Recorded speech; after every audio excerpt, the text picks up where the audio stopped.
Numéro 18, page 350, la lampe germicide. On nous explique qu'une lampe germicide, c'est une lampe spécifique qui permet de tuer donc certaines bactéries, des virus, de désinfecter des eaux, l'air dans les hôpitaux par exemple. Ça peut être bien utile en cette période de Covid-19 par exemple. Et donc cette lampe, elle émet des radiations avec une longueur d'onde de 253,7 nanomètres. En première question, on nous demande simplement l'ordre de grandeur de la longueur d'onde. Alors ce qu'on appelle l'ordre de grandeur en physique, c'est la valeur arrondie à la puissance de 10 la plus proche. Donc ici, on va écrire cette valeur déjà en mètres. Donc vous savez que les nanomètres c'est 10 puissance moins 9 mètres. Donc on est sur 253,7 fois 10 puissance moins 9 mètres. Ensuite, on va écrire en écriture scientifique, donc en gardant un nombre ici entre 1 et 10. Donc 2,53.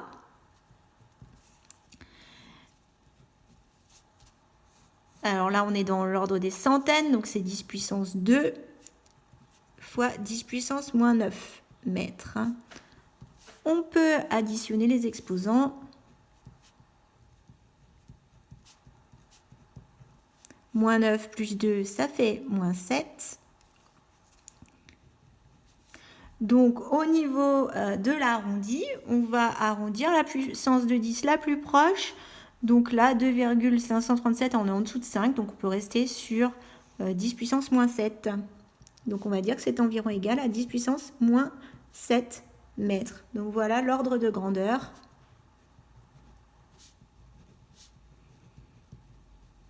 De la longueur d'onde est 10 puissance moins 7 mètres. Ensuite, pour la question 2, on nous demande à quel domaine d'onde appartient cette longueur d'onde. Alors, au niveau des longueurs d'onde, allez, je vais prendre sur votre livre. Donc, on a dit 10 puissance moins 7. 10 puissance moins 7, on est ici. Donc, on est dans les ultraviolets. Et puis, rappelez-vous, de toute façon, on avait vu que le domaine visible, c'était entre 400 et 800 nanomètres. Là, on est juste en dessous des 400 nanomètres. C'est pour ça qu'on est dans les ultraviolets. Donc, domaine des ultraviolets.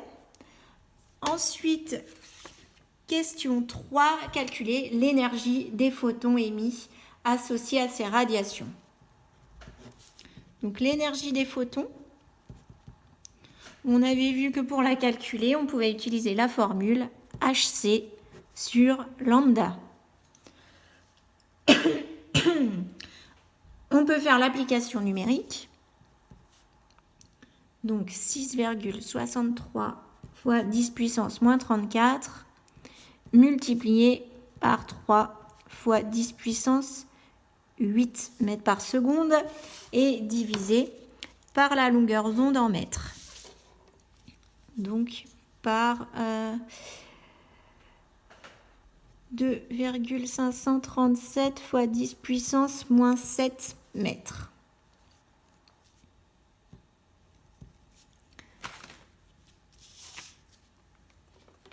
On fait le calcul et vous avez dû trouver environ 7,84 fois 10 puissance moins 19 joules. Donc chaque photon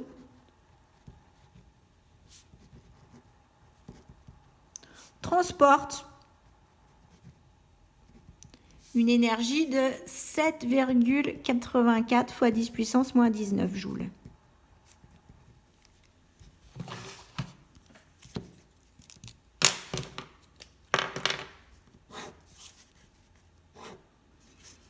Voilà, bon, la principale difficulté ici, c'était de bien penser à mettre la longueur d'onde en mètres pour être bien dans le système, dans les unités du système international. Voilà, voilà.